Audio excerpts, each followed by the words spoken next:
आज हम जिस मुद्दे पर बात करने वाले हैं, एक समाज के तौर पर सिर शर्म से झुका देने वाला ये मामला है। उत्तर प्रदेश के हाथरस में जो भी कुछ हुआ है एक बेटी के साथ, एक बच्ची के साथ, वाकई एक समाज के तौर पर, एक सिस्टम के तौर पर, सरकार के तौर पर, पुलिसिया तंत्र के तौर पर न सिर्फ सवाल खड़े करता है, बल्कि हमसे ऐसा लगता है जैसे वो बेटी इस दुनिया से चले जाने के बाद सवाल भी पूछ गई। पहले पूरा मामला मैं आपको बता देती हूँ। 15 दिन पुराना ये मामला है। हाथरस में एक लड़की जिसकी उम्र करीब 15 साल बताई जा रही है, वो लड़की अपने भाई और अपनी माँ के साथ खेत में घास काटने गई थी, जो गांव में अमूमन परिवार के साथ बच्चे करते हैं, परिवार के लोग करते हैं। वो वहाँ पर परिवार का हाथ बटाने गई थी। ये जो बातें मैं आपको बता रही हूँ, ये लड़की ने अपने बयान में, लड़की की मौत हो गई है, दर्दनाक मौत हुई है लड़की की, लेकिन अपने बयान में उसने बाकायदा ये मौत से पहले पुलिस को दिया है। इसीलिए हमारे सिस्टम में, आईपीसी के अंदर, भारतीय कानून संहिता के अंदर, जब भी कोई मृतक मरने से पहले बयान देता है, उसको उसके ऑथेंटिसिटी पर, उसकी सच्चाई पर आप सवाल नहीं खड़े हो सकते, क्योंकि वो तो माना जाता है कि कानूनी तौर पर जो इंसान मर रहा है, जिसकी जान निकल रही है, वो झूठ तो कतई नहीं बोलेगा। और एक लड़की जिसके साथ दरिंदगी हुई है, तो वो तो बिल्कुल बोल ही नहीं सकती। तो इस लड़की ने अपने बयान में कहा है कि मैं खेत में गई थी अपने परिवार के साथ काम करने के लिए, पीछे से उसी गांव के दबंगों ने उसी की चुन्नी से पहले उसे खींचा, घसीटा पीछे से, इस तरह से गले के सहारे। उसके बाद उसके साथ ज़बरदस्ती करने की कोशिश की, ज़बरदस्ती शब्द इस्तेमाल किया उस लड़की ने। और वो जो लोग थे, वो इतने ज़्यादा लोग थे कि जब वो हावी हुए उस लड़की पर, तो लड़की बेहोश हो गई। यहाँ तक कि आरोप ये भी हैं कि लड़की बोले ना कुछ, लड़की किसी भी हाल में अगर होश में आए तो पुलिस के आगे बयान ना दे पाए, इसलिए उसकी जीभ काट दी गई। इसके साथ साथ आरोप ये भी लग रहे हैं कि गैंगरेप तो किया ही किया गया, साथ में उसकी रीढ़ की हड्डी तोड़ दी गई, उसका गला दबाया गया। तो मतलब जो आरोपी हैं, हालांकि सब गिरफ्तार कर लिए गए हैं, इस पूरे मामले में आरोपियों ने पूरी कोशिश की कि किसी भी हाल में गैंगरेप तो हो ही लड़की के साथ, जिंदा ना बचे। लेकिन हालांकि दुखद ये है कि लड़की वाकई अब जिंदा नहीं है, हमारे बीच नहीं है।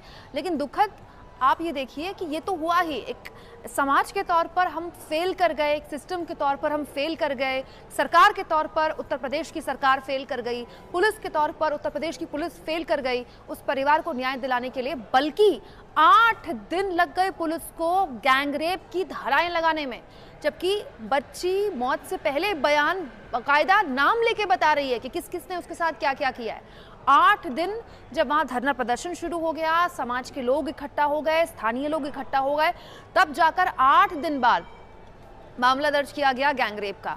और दिल्ली के सफदरजंग उसको लाया गया, पहले उसे उत्तर प्रदेश के अलीगढ़ में रखा गया।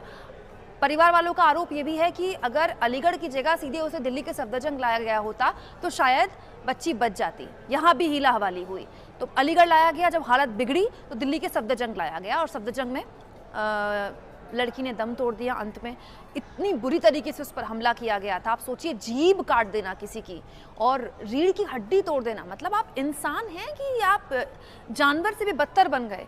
अब इस पूरे मामले में उत्तर प्रदेश पुलिस, उत्तर प्रदेश सरकार सवालों के घेरे में थी, लेकिन जो कल रात हुआ वो तो नैतिकता के आधार पर ऐसी बात है जिसको आप बर्दाश्त ही नहीं कर सकते। जब लड़की की मौत हो गई और शव हाथरस वापस लाया गया, तो क्या आप ये सोच सकते हैं कि रातों रात लड़की की अंत्येष्टि कर दी गई, रातों रात लड़की की अंत्येष्टि कर दी गई, अंतिम संस्कार कर दिया गया, और अंतिम संस्कार पुलिस ने गांव के बाहर कर दिया। परिवार वाले, एबीपी न्यूज़ के पास बकायदा वो वीडियो है जिसमें परिवार वाले बार बार ये कह रहे हैं कि अब लड़की हमारे बीच नहीं रही, हमने अपनी बेटी खो दी है, कम से कम शव तो दे दीजिए। माँ, सोचिए, माँ, एबीपी न्यूज़ के पास वीडियो है, हमने नमस्ते भारत में लगातार पिछले 4 घंटे से हम उस वीडियो को दिखा भी रहे हैं, जिसमें माँ रोकर तड़प कर ये कह रही है कि मेरी बिटिया अब नहीं रही। लेकिन हिंदू रीति रिवाजों के हिसाब से, चाहे विवाहित हो या अविवाहित हो, जब लड़की विदा होती है घर से, चाहे वो शादी के लिए विदा हो रही हो या फिर भगवान ना करे मौत अगर उसकी हो गई तो हल्दी ज़रूर लगाई जाती है। लड़की जवान थी, हिंदू रीति रिवाज के हिसाब से हल्दी लगाई जाती है। तो माँ ये कह रही है कि मेरी बेटी तो चली गई, बेटी अब वापस नहीं आएगी, कम से कम मैं बेटी को हल्दी तो लगा लेती। हम हिंदू हैं, हमारी परंपराओं का इतना तो ख्याल रखा जाएगा। आप खुद समझिए, परिवार वाले ये कह रहे हैं कि सबसे बड़ी बात देखिए, 3 चीज़ें हैं। हिंदू धर्म ये कहता है कि किसी भी हाल में अंधेरे में अंतिम संस्कार नहीं हो सकता। अंत्येष्टि किसी भी हाल में आप रात को कर ही नहीं सकते, चिता को आग लगाया जा ही नहीं सकता। ब्रह्म मुहूर्त जब शुरू होता है सुबह 4 बजे से शाम तक, जब तक अंधेरा नहीं हो जाता, आप कभी भी अंतिम संस्कार कर सकते हैं, उसके लिए आपको मुहूर्त की जरूरत नहीं है। लेकिन आप रात को अंतिम संस्कार नहीं कर सकते, ये पहला नियम है। दूसरा नियम है मुखाग्नि देना।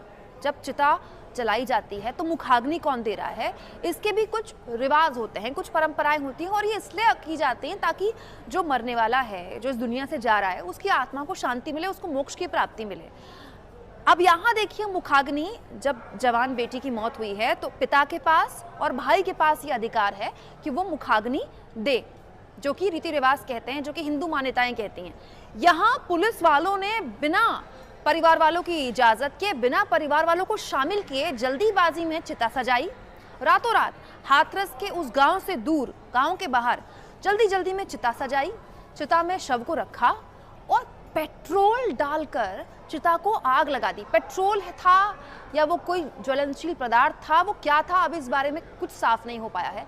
लेकिन आप देखिए, चिता की जो तस्वीरें, जलाने की तस्वीरें आई हैं, वो एक सफ़ेद कैन है। अब देखिए, हमारे हिंदू मान्यताएं कहती हैं कि चिता में किसी भी हाल में पेट्रोल, केरोसिन, डीजल डल ही नहीं सकता। आपको देसी घी और कपूर डालना होता है। ये देसी घी के बिना चिता जलेगी तो देसी घी से जलेगी, शुद्धता माना जाता है, क्योंकि देसी घी को, अब जो कैन है वो इतना बड़ा कैन है, सफ़ेद कैन है। अब ऐसा तो है नहीं कि यूपी पुलिस ने पहले घी पिघलाया होगा, फिर सफ़ेद कैन में भरा होगा और फिर ऐसे ऐसे करके उसको चिता में छिड़का होगा। जिस तरह से वो छिड़क रहे हैं सफ़ेद कैन से चिता में कोई ज्वलनशील पदार्थ, मुझे नहीं लगता कि वो घी है, वो घी तो कतई नहीं है। तो क्या पेट्रोल डालकर उस बच्ची को जलाया गया? मतलब परिवार वालों की यही आपत्ति है कि हम आप पुलिस ने हीला हवाली इस मामले को दर्ज करने में की, गिरफ्तारियां करने में की, धाराएं लगाने में की। इसके साथ साथ जब बच्ची मर गई, जब बच्ची जिंदगी की जंग हार गई, कम से कम इतनी संवेदनशीलता तो होनी चाहिए कि आप शव परिवार वालों को सम्मानजनक तरीके से सौंप दें। अच्छा, एबीपी न्यूज़ के पास वो वीडियो भी है जिसमें कल रात पुलिस जब शव लेकर पहुंची तो परिवार वाले ये कह रहे हैं कि देखिए, बेटी तो घर ही जाएगी। जो एक गाड़ी होती है जिसमें शव ले जाया जाता है, उसमें परिवार वाले ये कह रहे हैं कि बेटी तो अब घर ही जाएगी, गांव की बेटी है, हम वहीं उसका दाह संस्कार करेंगे, घर जाएगी, और जो भी रीति रिवाज होते हैं हम वहीं उसके निभाने दीजिए। लेकिन पुलिस क्या कह रही है? विषम परिस्थिति है, हम ऐसा नहीं कर सकते। अरे, अगर आपको ये लग रहा है कि लॉ एंड ऑर्डर का मामला हो सकता है, लॉ एंड ऑर्डर की दिक्कत हो सकती है, अगर पुलिस को ये लगता है, तो कम से कम आप परिवार वालों से बात तो कीजिए। अंत्येष्टि हो रही है तो परिवार वालों को उसमें शामिल तो कीजिए। कम से कम परिवार वालों को ये अधिकार तो दीजिए कि वो आखिरी बार अपनी बेटी को देख सकें। उस माँ के बारे में सोचिए जिसने आखिरी बार अपनी जवान बेटी को देखा भी नहीं। हल्दी तो बाद में लगाएगी, कम से कम चेहरा तो दिखा देते उसको। क्या पीड़ा उस माँ की है। और बाकी एक समाज के तौर पर हम फेल कर गए।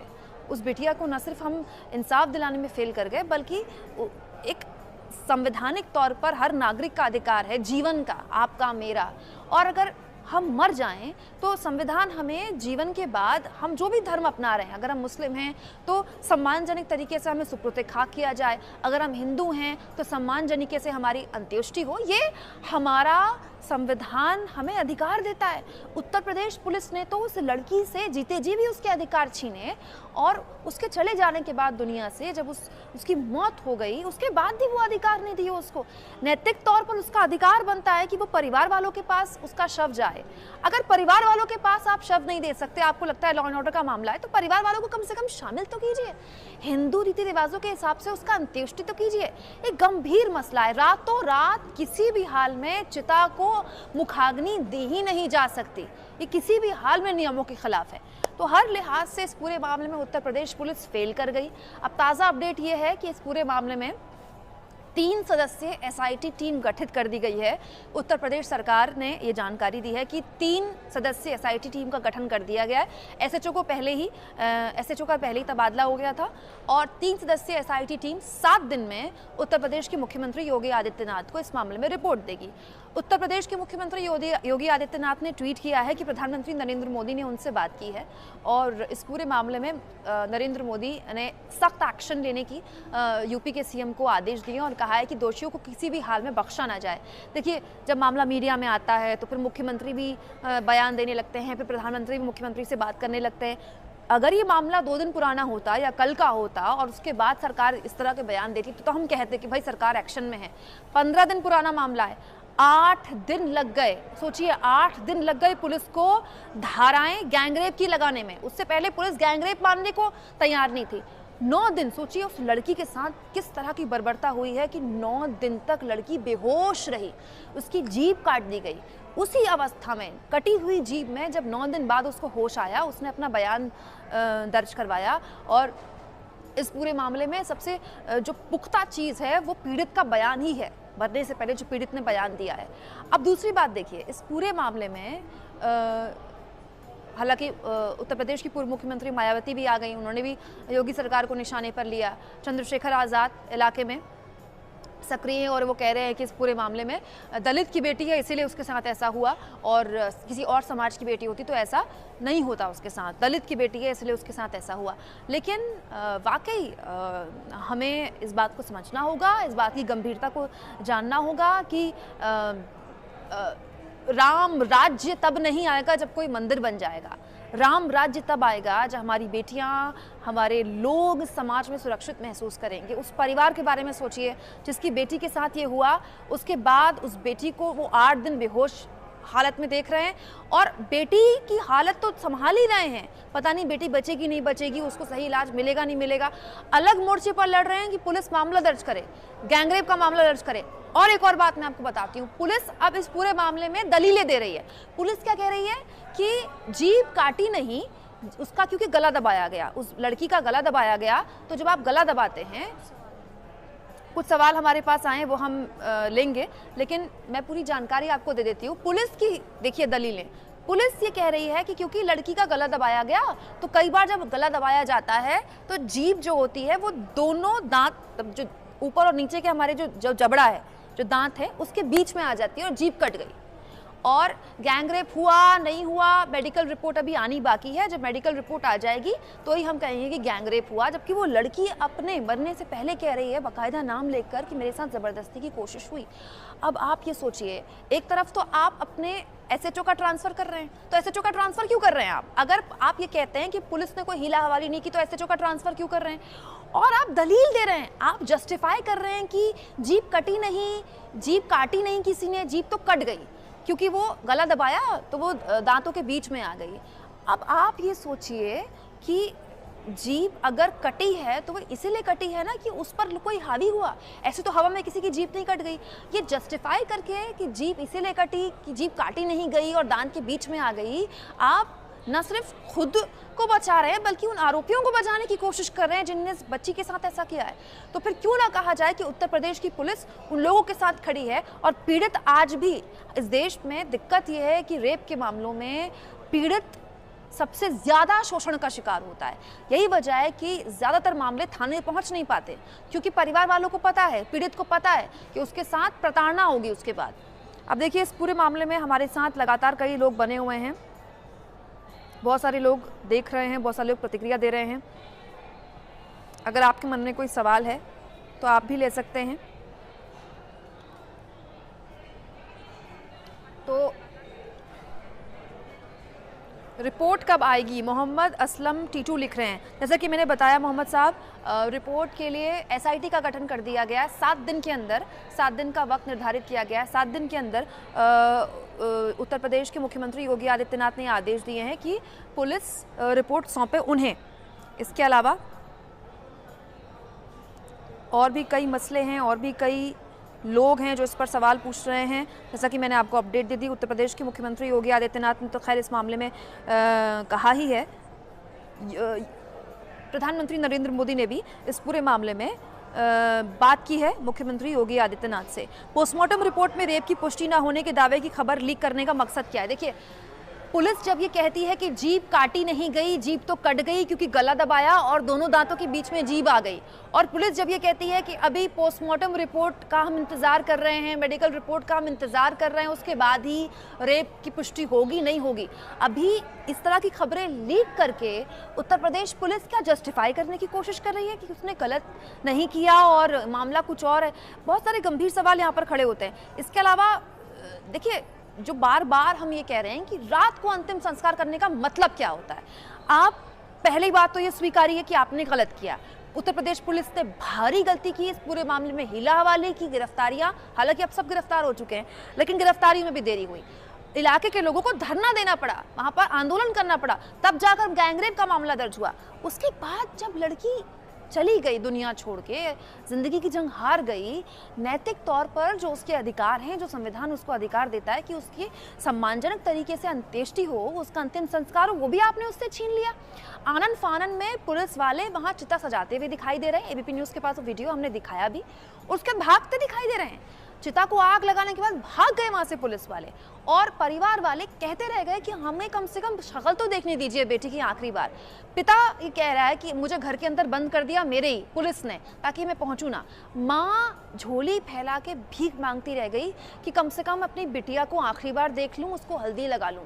चाचा ये कह रहे थे, एबीपी न्यूज के पास वो भी वीडियो है, चाचा ये कह रहे थे कि अब क्योंकि आपने आग लगा ही दी, चिता में आग लगा ही दी, तो हमें लगा कंडे। आपको पता होगा जब चिता जलती है हिंदू मान्यताओं के हिसाब से तो कंडों को भी रखा जाता है। हम कंडे वहां पर ले गए कि हम चलिए चिता में कंडे ही रख देंगे अपनी तरफ से, हमें वो भी नहीं रखने दिया और जबरदस्ती कंडे ले जाते, हमारी फोटो ले ली पुलिस ने दिखाने के लिए कि परिवार वालों की वहां मौजूदगी थी, जबकि कोई परिवार वाला वहां मौजूद नहीं था। जब पुलिस से परिवार वाले बहस कर रहे थे, वो वीडियो भी हमने नमस्ते भारत ने एबीपी न्यूज में दिखाया, तो पुलिस क्या कहती है, विषम परिस्थितियां हैं इसलिए हम गांव शव को नहीं लाने दे सकते। विषम परिस्थितियां तो हैं, सही कहा उत्तर प्रदेश पुलिस ने, इसलिए नहीं है कि वो शव वहां जाएगा। विषम परिस्थितियां उत्तर प्रदेश में इसीलिए हैं क्योंकि वहां बच्चियां, वहां लड़कियां सुरक्षित नहीं हैं। विषम परिस्थितियां उत्तर प्रदेश में इसीलिए हैं क्योंकि वहां पुलिसिया सिस्टम पूरी तरह से खोखला हो चुका है। विषम परिस्थितियां इसीलिए वहां पर हैं क्योंकि वहां महिलाएं सुरक्षित नहीं हैं, बेटियों को सुरक्षा नहीं है। सुरक्षा तो आप दे नहीं सकते, उसके बाद जीने के मौलिक अधिकार को भी जब आप उससे छीन लेते हैं तो मरने के बाद भी सम्मानजनक विदाई उसको नहीं देते। ये है विषम परिस्थितियां उत्तर प्रदेश में, और उत्तर प्रदेश की सरकार किसी भी हाल में ये कहकर कि हमने एसआईटी का गठन कर दिया, हमने पुलिस पर तुरंत कार्रवाई करने की बात कही है, ये कहकर अपनी जवाबदेही से नहीं बच सकती। उत्तर प्रदेश की सरकार जो नई नई आई थी, एंटी रोमियो स्क्वाड बनाने वाली सरकार, महिलाओं के सम्मान में बड़ी बड़ी बातें करने वाली सरकार, उसके दावे खोखले हैं। जब तक हाथरस में या उत्तर प्रदेश के किसी और इलाके में बच्चियां इस तरह से दम तोड़ती रहेंगी इस पूरे मामले में, जब तक हम एक नज़ीर नहीं पेश करते तब तक कोई मतलब नहीं रह जाता कोई बयान देने का। या आप उसके बाद देखिए, जिसने ज़िंदगी खो दी उसके बाद आप कुछ नहीं कर सकते। परिवार वालों को आप मुआवजा दे दीजिए, नौकरी दे दीजिए, वो बच्ची वापस नहीं आएगी। आपने लगातार शुरुआत से इस पूरे मामले में पुलिस देखिए तो हीला हवाली करती रही, केस दर्ज करने में देरी की, गैंगरेप की धाराएं लगाने में देरी की, बेटी को सही इलाज मिलने में देरी हुई। पहले उसको अलीगढ़ क्यों किया शिफ्ट, सीधे आप दिल्ली क्यों नहीं ला सकते थे? जब दिल्ली के सफदरजंग उसको लाना ही था तो पहले दिन ले आते। हो सकता है कि बच्ची बच जाती, परिवार वाले ये भी आरोप लगा रहे हैं। तो कुल मिलाकर ये एक ऐसा मामला था जिसमें वाकई एक औरत के तौर पर, एक लड़की के तौर पर मुझे बहुत तकलीफ हुई, मुझे बहुत दुख हुआ। और यकीन मानिए, लड़कियों के सम्मान की बात और लड़कियों के अधिकारों की बात तब तक बेमानी रहेगी जब तक हम इस तरह के मामले अपने समाज में होते रहेंगे। जब तक हम इस तरह के मामले अपने समाज में नहीं रोक पाए तब तक हम बराबरी का समाज किसी हाल में नहीं बना पाएंगे। मुझे लगता है कि हर नागरिक को एक गरिमापूर्ण जीवन जीने का, और अगर उसको जीवन नहीं मिल पाया तो जीवन के बाद उसको वो गरिमा मिलनी चाहिए जो उत्तर प्रदेश की सरकार, उत्तर प्रदेश की पुलिस हाथरस की इस बेटी को देने में चूक गई।